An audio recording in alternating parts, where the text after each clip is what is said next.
ನಾವು ಸೆಕೆಂಡ್ ಪ್ರಶ್ನೆ, most important ಪ್ರಶ್ನೆ, ಆ 4 ಜನ ಎಲ್ಲಿದ್ದಾರೆ? ಸೆರೆ ಹಿಡಿಯೋದಕ್ಕಾಗಿಲ್ಲ ಇನ್ನೂ ಅನ್ನೋದು ಪ್ರಶ್ನೆ. ಎಲ್ಲಿದೆ? ಅವ್ರು ಎಲ್ಲಿದ್ದಾರೆ? ಅವ್ರಿಗೆ ಹಿಡಿದಿದ್ದೀರಾ? ಆಪರೇಷನ್ ಸಿಂಧೂರ್ ಸಕ್ಸಸ್ ಆಗಿದೆ. ಆರ್ಮಿ, ನಮ್ಮ ಏರ್ಫೋರ್ಸ್, ಆರ್ಮ್ ಫೋರ್ಸಸ್ ಇದರಲ್ಲಿ ಬಂತು ಅಂದರೆ ಸಕ್ಸಸ್ ಆಗಲೇಬೇಕು. There is no two ways about it. ಯಾಕಂದ್ರೆ ನರೇಂದ್ರ ಮೋದಿ ಅವರು ಸಾಕಷ್ಟೆಲ್ಲ ವೆಪನ್ಸ್ ಬದಲಿ ಮಾಡಿಬಿಟ್ಟಾರ. ಆ ಧೈರ್ಯ ತುಂಬಿದವರು ಮೋದಿ ಅವರು. ಈಗ ಮೊನ್ನೆ ಒಂದು ಮಾತು ಹೇಳಿದರು, 22ನೇ ತಾರೀಕು ಹಮ್ಲಾ ಆದಿಂದ ಮತ್ತು ಸಂತೋಷ್ ಲಾಡ್ ಅವರು ಶ್ರೀನಗರಕ್ಕೆ ಹೋಗಿ ಬಂದರು. ಬಂದ ಕೂಡಲೇ ಮೋದಿ ಅವರು ರಾಜೀನಾಮೆ ಕೊಡಬೇಕು. ಇದಕ್ಕಿಂತ ಪೈಲ 1982ರಿಂದ 86 ಮಟ್ಟ ಬ್ಯಾಕಪ್ ಹಿಸ್ಟ್ರಿ ಬೋಲ್ತಾವ್ ಮೈ. 1982ರಿಂದ 86 ಮಟನೂ 6 ವರ್ಷ ಜಮ್ಮು ಕಾಶ್ಮೀರದಾಗ ಏನು ಕಾಶ್ಮೀರದೊಳಗೆ ಕನಿಷ್ಠ 10 ಲಕ್ಷ ಜನ ನಮ್ಮ ಹಿಂದೂ ಮಂದಿ ಹೊಡೆದು ಕಳಿಸಿದ್ರು. ಅವ್ರನ್ನ ಹೊಡೆದು ಕೊಂದ್ರೆ ಸಾಕಷ್ಟು ಜನ ಅಲ್ಲಿಂದ ಕನಿಷ್ಠ ಒಂದು 10 ಲಕ್ಷ ಜನ ಬಂದಿದ್ರು. ಅದ್ರ ಬಗ್ಗೆ ಯಾರು ವಿಚಾರ ಮಾಡಿದ್ರು? ಅವಾಗ ಯಾವ ಸರ್ಕಾರ ಇತ್ತು? ಅವಾಗ ಇಂದಿರಾ ಗಾಂಧಿ ಅವರನ್ನ ಅದು ಆದೇಶ ಸರ್ಕಾರ ನಡೆಸಿದ್ರು. ಮತ್ತು ಅವಾಗ ಯಾಕೆ ಅವರು ಸೆಕ್ಯೂರಿಟಿ ಲೂಸ್ ಯಾಕಿತ್ತು? ಅವಾಗ ಸ್ಟಿಕ್ ಹೊತ್ತೇನು ಲೂಸ್ ಇತ್ತು. ಮತ್ತು ಆಮೇಲೆ 2008 ಬಾಂಬೆ ಹಮ್ಲಾ ಆಯ್ತು. ಆಗ ಸರ್ಕಾರ ಯಾವ್ದಿತ್ತು? ಇತ್ತಿತ್ತಲ ಇದೆ. ಈಗ ನಮ್ಮ ಸಿದ್ದರಾಮಯ್ಯ ಸರ್ಕಾರ ಇದ್ದಾಗ ಅಯೋಧ್ಯೆ ಹೋಟೆಲ್ನಾಗ ಹಮ್ಲಾ ಆಯ್ತು. ಅವಾಗ ಯಾರಿದ್ರು? ಇವ್ರ ಸರ್ಕಾರ ಇತ್ತು. ಅವಾಗ ಸೆಕ್ಯೂರಿಟಿ ಎಲ್ಲಿಗಿತ್ತು ಇವ್ರದ್ದು? ಇದಕ್ಕಿಂತ ಪೈಲ ಸಾಕಷ್ಟು ಅದು. ಈಗ ಇತ್ತಿತ್ತಲಾಗ ಕೇಳ್ತಾರೋ ಮೋದಿ ಅವ್ರ ಸೆಕ್ಯೂರಿಟಿ ಲೂಸ್ ಇಲ್ಲ, एकदम जीरो था पहले. 60-70 साल में जीरो था. अभी मोदी आने के बाद डिफेंस में जीरो से डबल 100 to 100 हो गया. उतना पावर हमारा सैनिक का पास है. अभी 1971 में 3 दिन में लड़ाई, 3 दिन लग गया था लड़ाई. पाकिस्तान को हराने के 3 दिन लग गया था. उसी दिन 17 किलोमीटर पंजाब एरिया में हमारा डिफेंस पूरा कब्जा लिया था. अभी अगर यूनियन वाला आदेश दिएगा तो सिर्फ पहला 3 दिन में हम उनको पूरा हराया था पाकिस्तान 71 में. अभी यूनियन वाला हमको लड़ाई करने के लिए आदेश दिएगा तो अभी बॉर्डर पे जो सैनिक खड़ा है उनको छोड़ के जो अभी हमारे कितना भी माजी सैनिक है उन्होंने सिर्फ 3 घंटे में अंदर पाकिस्तान को उड़ा के जिंदगी करके बर्बाद करके उतना हिम्मत हमारे सैनिक का पास है. बोलो भारत माता की, बोलो भारत माता की जय जवान. ಪ್ರಧಾನಮಂತ್ರಿ ಸೌದಿ ಅರೇಬಿಯಲ್ಲಿದ್ದರು. ಆವಾಗ ಸೌದಿ ಅರೇಬಿಯಾದಿಂದ ಬಂದಿದ್ದ ತಕ್ಷಣ ಎಲ್ಲಿಗೆ ಹೋದ್ರು? ಎಲ್ಲೋಗ್ಬೇಕಾಗಿತ್ತು? ಬಂದಿದ್ದ ತಕ್ಷಣ ಪೆಹಲ್ಗಾಮ್ ಹೋಗ್ಬೇಕಾಗಿತ್ತಲ್ವಾ? ಪೆಹಲ್ಗಾಮ್ ಹೋಗಿಲ್ಲ. ಅವರೆಲ್ಲಿ ಹೋದ್ರು? ಬಿಹಾರ್ಗೆ ಹೋದ್ರು. ಏನಕ್ಕೆ? ವಿಕ್ಟಿಮ್ಸ್ ನೋಡೋಕ್ಕೆ ಪೆಹಲ್ಗಾಮ್ ಹೋಗ್ಬೇಕು. ವಿಕ್ಟಿಮ್ಸ್ ಯಾರು ಬಿಹಾರಲ್ಲಿಲ್ಲ. ಅದು ಪ್ರಶ್ನೆ ಇರೋದು. ಪ್ರಶ್ನೆ ನಮ್ಮ ಪಾಕಿಸ್ತಾನ ಧ್ವಂಸ ಮಾಡ್ತೀವಿ ಅದೆಲ್ಲ ಪ್ರಶ್ನೆನೇ ಇಲ್ಲ. Pakistan is nowhere for Indian arm forces. Pakistan is not even counted for us. Pakistan ಇವತ್ತು ನಿದ್ದೆನಲ್ಲೂ ಹೋಗ್ಬಿಟ್ಟು ಹೊಡೆದು ಬಂದ್ಬಿಡ್ತಾರೆ. Pakistan is not the question. The question is where are the 4 people? ನಮ್ಮ ನೇವಿ ಆಫೀಸರ್ ಅವ್ರ ಹೆಂಡತಿ ಓಕೆ ಅವ್ರೇನು ಹೇಳಿದ್ರು? I don't want to get into the ಏನಂತಾರದು fighting between amongst us all. ಅವಳಿಗೆ ಏನು ಮಾಡಿದ್ರು? ಅವ್ರಿಗೆ ಟ್ರೋಲ್ ಮಾಡಿ ಇದು ಮಾಡಾಕ್ಬಿಟ್ರು. what harm did the lady do? She is saying let us stay united. ಅದಕ್ಕೆ ಅವಳಿಗೆ ಟ್ರೋಲ್ ಮಾಡಿ ಅವಳಿಗೆ ಇದು ಮಾಡಿ ಅವಳು ಅಮ್ಮ ಅಕ್ಕ ಎಲ್ಲ ಬೈದಿ ಎಲ್ಲ ಮಾಡಿ ಇದು ಮಾಡಾಕ್ಬಿಟ್ರು. Where is justice in that? She is a naval officer's wife. We all stand with her. ಹಾಗಾದರೆ ಇದು ಪಹಲ್ಗಾಮ್, ಆಪರೇಷನ್ ಸಿಂಧೂರು ಇವೆಲ್ಲವನ್ನು ಕೂಡ ನಾವು ಸಕ್ಸಸ್ ರೀತಿ ಬಣ್ಣಿಸ್ತಾ ಇದೀವಲ್ಲ, it is not a success ಅಂತ ಹೇಳ್ತಾರೆ ಸರ್. ಫಾರ್ ನಾನು ಮೊದಲೇ ಹೇಳಿದ್ದೀನಿ, for arm forces we were given a mandate. Operation Sindoor mandate ಅಲ್ಲಿ ಹೋಗ್ಬಿಟ್ಟು ಸ್ಟ್ರೈಕ್ ಮಾಡಿ ನಮ್ಮ ಕೆಲಸ ಅಷ್ಟೇ ಇದ್ದಿದ್ದು. Our job is not to count the bodies. ಇದರಲ್ಲಿ ಹೇಳಿದ್ದಾರೆ our job is to strike where it was told. Our job is not to count the body bags. Our job is not that. Our job was given 9 terrorist camps to be destroyed. We did that. We came back. Beyond that, namigenu gottilla. We don't want to get into the politics of it. But again, the most important question still remains: where are the 4 people? Who is responsible for it? Why there was no security? Why there was no security in Pahalgam? Kashmir ಬದಲಾಗಿದೆ ಅಂತ ಹೇಳ್ತಾರಲ್ಲ, ನೀವು ಯಾವ ರೀತಿಯಾಗಿ ನೋಡ್ತೀರಾ sir? ಬದಲಾಗಿಲ್ವಾ sir? ಕಾಶ್ಮೀರಲ್ಲಿ ನೋಡಿ, first of all ನಾವು ಕಾಶ್ಮೀರಿಗೆ ಒಂದು ಪ್ರಾಬ್ಲಮ್ ಅಂತ ನೋಡಬಾರ್ದು. Kashmir is always a part of India. What we should do is extend that this thing helping hand and embrace them in our society. Kashmir was always part of India. When was Kashmir not part of India? Who is creating that problem of Kashmir? ಎಷ್ಟೊಂದು ಜನ ಕಾಶ್ಮೀರೀಸು, ನಾನು arm ಫೋರ್ಸಸ್ಸಲ್ಲಿದ್ದೆ ಆವಾಗ, ನಾನು ಸೇನೆಯಲ್ಲಿದ್ದಾಗ 2004ಇಂದ 2014 ತನಕ ಎಷ್ಟೊಂದು ಜನ ಕಾಶ್ಮೀರಿ ಬಂದರು. ಏರ್ಫೋರ್ಸಲ್ಲಿ, ಆರ್ಮಿನಲ್ಲಿ, ನೇವಿಯಲ್ಲಿ, IAS ಅಲ್ಲಿ ಬಂದರು, IPS ಅಲ್ಲಿ ಬಂದರು. Air vice marshal Hilal Ahmad, first pilot to fly the Indian pilot to fly Rafale. Air vice marshal Hilal Ahmad is from Kashmir. So the Kashmiris were given the due. Lot of them came into mainstream during the UPA government in 2004 to 2014, and I am witness to it. I saw so many Kashmiris in the mainstream. Why is there a problem in Kashmir now? ನಾವು ಕಾಶ್ಮೀರಲ್ಲಿ ನಾವು ನಮ್ಮ ಜೊತೆ ಇಲ್ಲ ಅಂತ ನಾವು ಮಾಡಿದ್ರೆ, then Kashmir is not part of India or we have a problem. If you ask me, there is no problem in Kashmir. We have to embrace Kashmir. ನನಗೆ ಕೇಳಿದ್ರೆ ಕಾಶ್ಮೀರನ ನಾವು ನೀವು ನಮ್ಮವರೇ ಅಂದ್ಕೊಂಡು ಎಂಬ್ರೇಸ್ ಮಾಡಬೇಕು. ಅದು ಮಾಡದೇ ಇದ್ರೆ ಆಬ್ವಿಯಸ್ಲಿ ಪ್ರಾಬ್ಲಮ್ ಆಗುತ್ತೆ. ನಮಗೆ ಈ ಟೆರರಿಸ್ಟ್ ಅಂತ ಹೇಳ್ತಾರಲ್ಲ, ಈ ನಮ್ಮ ಮಾಜಿ ಸೈನಿಕರು ಇರ್ತಾರಲ್ಲ, ಅವ್ರು ಕರ್ಕೊಂಡು ಬಿಟ್ಟರೆ ಪಾಕಿಸ್ತಾನ ಉಗ್ರವಾದಿ ನನ್ನ ಮಕ್ಕಳು ಮಟ್ಟ ಹಾಕ್ಬೇಕು, ಅವ್ರನ್ನ ಧ್ವಂಸ ಮಾಡ್ತೀವಿ ಅವ್ರನ್ನ. ಅವ್ರು ನಮಗೆ ಒಂದು ದಿವಸದ ಲೆಕ್ಕಕ್ಕಿಲ್ಲ. ಅವರು ಪಾಕಿಸ್ತಾನ ಆರ್ಮಿ ನಮಗೆ ತೃಣ ಸಮಾನ, ಒಂದು ರೋಮ ಸಮಾನ. ಅವ್ರು ಯಾವ್ದು ಲೆಕ್ಕರಿಲ್ಲ. ಈ ನಮ್ಮಲ್ಲಿರ್ತಕ್ಕಂಥ ಗೂಢಚಾರ ಇದ್ದಾರಲ್ಲ, ಈ ನಮ್ಮಲ್ಲಿರ್ತಕ್ಕಂಥ ನೀಚರು, ಅವರಿಗೆ ಹೋಗಿ ಬೇವುಗಾರಿಕೆ ಮಾಡೋದು, ಇವ್ರನ್ನ ಮೊದಲು ಶೂಟ್ ಮಾಡಬೇಕು. ಇವ್ರು ಶೂಟ್ ಮಾಡೋಕ್ಕೆ ದೇಶ ಸರಿ ಇರುತ್ತೆ.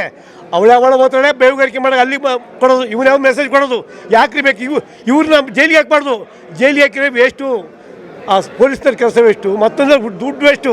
ಕರ್ಕೊಂಬಿಡಿ ನಮ್ಮ ಕಡೆಗೆ. ನಾನು ಸುಟ್ಟಾಕ್ತೀನಿ, ನನಗೊಂದು SLR ಎಲ್ಲ ಕೊಡಿ, ಸುಟ್ಟುಬಿಟ್ಟು ನನ್ನ ಮಕ್ಕಳ ಕಳಿಸ್ತೀನಿ.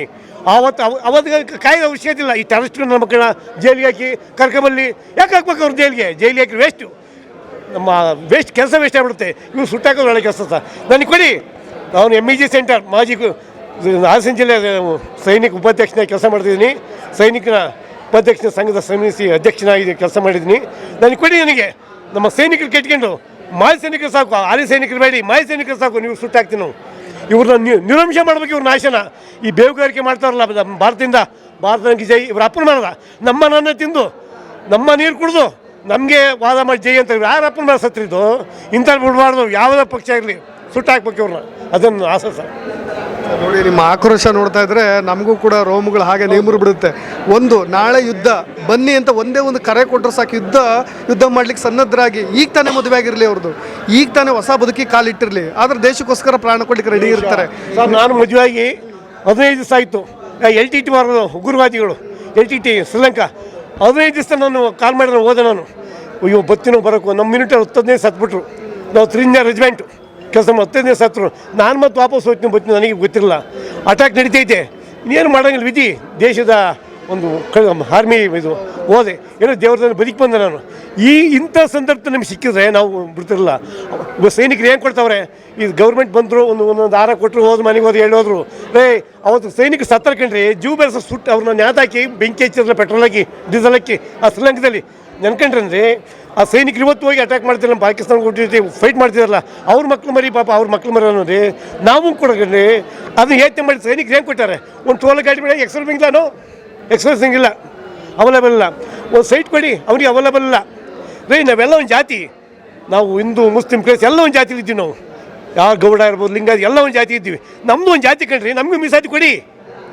ನೀವು ಒಳಕ್ಕೆ ಮೀಸಲಾತಿ, ನಿಮಗೆ ಒಳಗೆ ಒಕ್ಕಂದಿದ್ದೆ ಮೀಸಲಾತಿ ನಮಗೆ ಕೊಡ್ರಿ. ನಾವು ಒಂದು ಜಾತಿ ಕಣ್ರಿ, ಯಾರ ಮೇಲೆಲ್ಲ ಒಂದು ಜಾತಿ, ನಮಗೆ ಮೀಸಲಾತಿ ಕೊಡಿ. ನೀವು ಯಾಕೆ ಕೊಡಬಾರ್ದು? ನೀವು ನಮಗೆ ಬರೀ ದೇಶಕ್ಕಾದ್ಬಿಟ್ರೆ ಇನ್ನೇನು ಕಾಯಂಗಿಲ್ವಾ? ನಮಗೂ ಒಂದು ಜಿಲ್ಲೆಗೆ, ಒಂದು ಕರ್ನಾಟಕದ 5 ಜನ MLA ಕೊಡ್ರಿ ಮೀಸಲಾತಿಯ, ಒಂದು 10 ಜಿಲ್ಲಾ ಪರಿಷತ್ ಕೊಡ್ರಿ, ಒಂದು 50 ತಾಲೂಕು ಪಂಚಾಯತ್ ಕೊಡಿ. ನಾವು ಬರೀ ದೇಶಕ್ಕೆ ಅದು ವಾಚ್ಮೆನ್ ಡ್ಯೂಟಿ ಮಾಡೋದ್ರಿ. ನಮ್ಮ ಅಪ್ಪನೂ ಏನೇನು ಬೋಯಿಸ್ತಾರೆ ನಮ್ಮನ್ನು. ನೀವು ಆಗಿದ್ದವ್ರ ಮಕ್ಕಳೇ ಆಗ್ಬೇಕು, ಮಿನಿಸ್ಟರ್ ಆಗ್ಬೇಕು, ಇವ್ರ ಮಕ್ಕಳು MLA ಆಗ್ಬೇಕು. 5,000 ಜನ ಇವತ್ತು ಇದಾರ ಸ್ವಾಮಿ MLAಗಳು ನಮ್ಮ ಭಾರತ ದೇಶದಲ್ಲಿ. ಯಾವ ಮಗನಾರು ಹೋಗಿರೋ ದೇಶಕ್ಕೆ? ಯಾಕೆ 500 ಜನ MLA 500 ಜನ MLA ಇದ್ದಾರೆ, MP ಗಳು. ಯಾವ ಮಗನ ರೀ ರೈತನ ಮಗ ದೇಶ ಕಾಯ್ತಾನೆ, ರೈತನ ಅನ್ನ ಕೊಡ್ತಾನೆ, ರೈತನ ಮಗ ದೇಶ ಕಾಯ್ತಾನೆ. ನೀವೇನು ಕಂಠ ದುಡ್ಡು ಐತೈತೀನಿ ರೀ, ನಮ್ಮನ್ನ ತುಳಿದು ನಮ್ಮನ್ನ ಬೋಧನೆ ಮಾಡ್ತಾರೆ. ಯಾಕೆ ಬೇಕು? ನಾವು ಕಂಡ್ರೆ ದೇಶದ ವೀರರು ನಾವು, ಭಾರತೀಯ ಸೈನಿಕರು. ಜೈ ಜವಾನ್ ಜೈ ಕಿಸಾನ್ ಪಕ್ಷ ಕಟ್ಟಬೇಕು. ಇವ್ರು ಬೀದಿಲಿ ನಮ್ಮನ್ನು ಜಗಳ ಮಾಡಿಸ್ತಾರೆ, ಮನೆಗೆ ಹೋಗಿ ಚೆನ್ನಾಗಿರ್ತಾರೆ. ಅದೆಲ್ಲ ಮಾಡೋದ್ಕೊಂಡ್ರಿ, ದೇಶಕ್ಕೆ ದುಡಿರಿ, ದೇಶಕ್ಕೆ ಏನು ಬರ್ತದೆ ಅಂತ ತಿಂದ್ರಿ. ನಿಮ್ಮ ಕೋಟ ಅನ್ಬಿಟ್ಟು ದುಡ್ಡು ಎಲ್ಲೆಲ್ಲಿ ಬರ್ತೀವಿ? ನಿಮ್ಮ ಅಪ್ಪನಿಂದ ಪೆಂಟಾಕಿ ಬಂದು ದುಡ್ಡ ಯಾರು ಪೆಂಟಾಕಿಲ್ಲ. ನಮ್ಮ ದೇಶದ ದುಡ್ಡು ಕಂಡ್ರಿ ಯಾಕ್ರಿ ಮಾಡ್ತೀನಿ ಅಂತ ಮೋಸವ? ಆಕ್ಷನ್ ಟು ರಿಯಾಕ್ಷನ್ ಅವ್ರು ಹೇಳಿದ್ರಲ್ಲ, ಯಾವಾಗ ಅವ್ರು ಏನು ಆ್ಯಕ್ಷನ್ ಮಾಡ್ತಾರೆ ರಿಯಾಕ್ಷನ್ ತೊಗೊಳಕ್ಕೆ ಮೋದಿ ಸಜ್ಜಾಗಿದ್ದಾರೆ ಅಂತ. ಎಷ್ಟು ಖುಷಿ ಪಡ್ತೀರಿ ಸರ್ ಈ ಪ್ರಧಾನಿ ಮೋದಿ ಅವರ ಆಡಳಿತಾವಧಿಯಲ್ಲಿ ಈ ಥರದೊಂದು ಆ್ಯಕ್ಷನ್ಗಳನ್ನು ತಗೊಳ್ತಾರೆ? ನಮಗಿನ್ನೇನು ಪ್ರಧಾನಿ ಮೋದಿ ಬಂದಾರಲ್ಲ, ನಮ್ಗೆ ತುಂಬ ಖುಷಿ ವಿಚಾರ. ಟುಡೇ ಕಾಲ್ ಮಾಡಿ ನಾವು ಹೋಗಿ ರೆಡಿ ಟು ಮೂವ್. ನಾವು ಯಾರಲ್ಲ ಜಗ್ಗಲ್ಲ. ಅವತ್ತಿನ ಕಾಲದಲ್ಲಿ ಅವು ನಮಗೆ ಸರಿಯಾಗಿ ಹೊದಿಕೆ ಇಲ್ಲ. ಚೈನಾ ಕೊಟ್ಟು ವಾರ ಮಾಡಿ ಸೋತಂತ ನಮಗೆ ಸರಿಯಾಗಿ ಹೊದಿಕೆ ಇಲ್ಲ ಅಂತ ತಂದು ಹೋರಾಟ ಮಾಡಿದ್ದೀವಿ. ಇವತ್ತೇನು ರೀ ಕಂಪ್ಯೂಟರ್ ಸಿಸ್ಟಮ್, ಇವತ್ತೆಲ್ಲ ಸೌಲಭ್ಯ ಕೊಟ್ಟು ಸೈನಿಕರಿಗೆ ನಾವು ಗೆಲ್ತೀವಿ. 100% ಆಯಿತು. ನಮಗೆ ಸೋಲೇ ಇಲ್ಲ ಸ್ವಾಮಿ. ಇಡೀ ವರ್ಲ್ಡಲ್ಲಿ ನಮಗೆ ಟಾರ್ಗೆಟ್ ಮಾಡಿ ಯಾರೂ ಇಲ್ಲ. ನಮ್ಮ ಸೈನಿಕರ ಬಗ್ಗೆ ಇಡೀ ವರ್ಲ್ಡ್ ಸೈನಿಕರು ಇದ್ದಾರಲ್ಲ, ನಮ್ಮ ಭಾರತ ಸೈನಿಕರು ಟಾರ್ಗೆಟ್ ಮಾಡಿ ಯಾರೂ ಇಲ್ಲ. ಆಫೀಸರ್ ಬಿಡಿ, ನಮ್ಮ ಜವಾನರು ಫೈಟ್ ಫಾರ್ ಸೋಲ್ಜರ್ಸ್. ಏನು ಸರ್ ನಮ್ಮ ಹೆಸರು ಗೋವಿಂದೇಗೌಡ ಸರ್, ಹಾಸನ ಜಿಲ್ಲೆ ಸರ್. Thank you sir. ನಮ್ಮ ಸ್ಟ್ಯಾಂಡರ್ಡ್ ಪಾಕಿಸ್ತಾನ ಥರ ಇದೆಯಾ? ಇಲ್ಲ. We are way beyond Pakistan. ನಾವಿರೋದು ಇಲ್ಲಿ. ನಮ್ಮ ಕಂಪ್ಯಾರಿಸನ್ ಯಾರ ಜೊತೆ ಇರೋದು? ಇಲ್ಲಿ. ಏನಕ್ಕೆ ಕಂಪೇರ್ ಮಾಡಿ? US ಜೊತೆ ಕಂಪೇರ್ ಮಾಡಿ, ಚೈನಾ ಜೊತೆ ಆವಾಗ ಫೈಟ್ ಮಾಡಿ. ನಮ್ಮ ಪ್ರಧಾನಮಂತ್ರಿ ಏನು ಮಾಡ್ತಾರೆ? ಪಾಕಿಸ್ತಾನ ಇಲ್ಲ ಇಲ್ಲಿ ಪಾಕಿಸ್ತಾನ ಏನು ಮಾಡ್ತೀರಾ? ಚೈನಾ ಹಿಡೀರಿ. ಅದು 20 ಜನದ್ದು ಸಾಯಿಸಿದ್ದೀರ. ಏನು ಮಾಡಿದ್ದೀವಿ ನಾವು? ಎಷ್ಟು ಜನ ಸೈನಿಸಿಗೆ ಸಾಯಿಸಿದ್ದೀವಿ? ಏನೂ ಮಾಡಿಲ್ಲ ಇನ್ನು.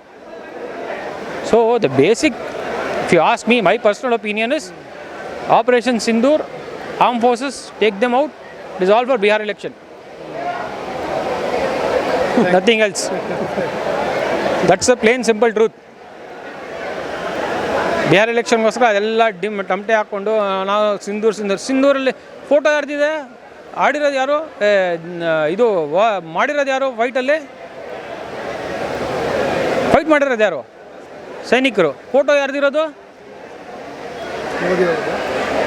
Photo fighter pilot. ಅದು is even authorised to wear that? He is not even authorized. Anyways, lot to talk. Thank you so much. ಏನು ನಿಮ್ಮ ಹೆಸರು? ಅಮನ್ ಅಂತ. ಇಲ್ಲ, ಈಗ ಆಧುನಿಕ ಭಾರತ ಇರೋದ್ರಿಂದ ನಮ್ಮಂತಲ್ಲಿ ಎಲ್ಲ ಸದೃಢವಾಗಿ ಇಕ್ವಿಪ್ಮೆಂಟ್ ಇದಾವೆ. ನಾವು ಈಗ ಪಾಕಿಸ್ತಾನಿಗೆ ಓನ್ಲಿ ಫಾರ್ 3 ದಿವಸದಲ್ಲಿ ಅವ್ರ ಕೈ ಮೇಲೆ ಮಾಡಿದ್ದೇವೆ. ಇನ್ನು 1 ತಿಂಗಳು ನಮ್ಮ ಕೂಟ ಇವರು ಯುದ್ಧ ಮಾಡಿದರೆ ಅವು ಯಾವ ಮಟ್ಟಕ್ಕೆ ಹಿಡಿತಾರೆ ಅಂದರೆ, ಈಗ ಬರೀ ರೋಡಲ್ಲಿ ಕಟೋರಿ लेके घूम रहा है, और कुछ दिन के बाद कटोरा नहीं पूरे डंडोरा लेके घूमेंगे. क्योंकि अभी भारत ऐसा हो गया, अभी नवा भारत हो गया, आधुनिक भारत हो गया, सदृढ़ भारत हो गया. इसके लिए मेन बुनियाद है सेना एक बलिष्ठ है. तो ईश्व के अंदर 4वां ईश्व का जो सेना है वो इधर है. तो लास्ट में एक स्लोगन बोला चाहता हूँ, जगह भी उनका था, टाइम भी उनका था, लेकिन फैसला हमारा था. सेना ही रहेगा, जो हमेशा जो 3 दिन में हाथ ऊपर किया है, महीने भर में उनको हैंडसअप कर देंगे. ये नवयुग का भारत है. तो इसीलिए हम देश को बोलना चाहते, मैसेज ये देना चाहते थे, हम एकता में ऐक्य थे. तो सिविलियन को हमका देश का मनोभाव और ಪ್ರೀತಿಯ ಒಂದು ದೇಶಕ್ಕಾಗಿ ನಾವು ಪ್ರೀತಿ ಅಭಿಮಾನಿ. ಆಮೇಲೆ ದೇಶದಲ್ಲಿ ಸಿವಿಲಿಯನ್ ಗೊತ್ತಾಗಬೇಕು ದೇಶ ಅಭಿಮಾನಿ ಹೇಗಿದೆ. ಸೇನಾ ಅವ್ರಿಗೆ ನಮಗೆ ಸ್ವಲ್ಪ ಉತ್ಸಾಹ ಕೊಟ್ಟರೆ ಸಾಕು, ನಾವು ಅವ್ರಿಗೆ ಮನೆಯೊಳಗೆ ಹುಗ್ಗಿ ಹೊಡೆಯುವಂಥ ಶಕ್ತಿ ನಮ್ಮ ಸೇನಾದಲ್ಲಿದೆ.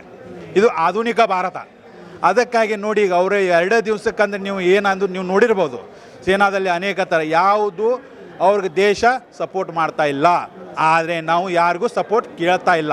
ಇದು ನಾವು ನಮ್ಮ ಕಾಲ ಮೇಲೆ ನಿಂತಂಥ ಸೈನಿಕರು ಅವ್ರಿಗೆ 3 ದಿವಸದಲ್ಲಿ ಹೆಂಡಪ್ ಮಾಡಿದ್ದೇವೆ.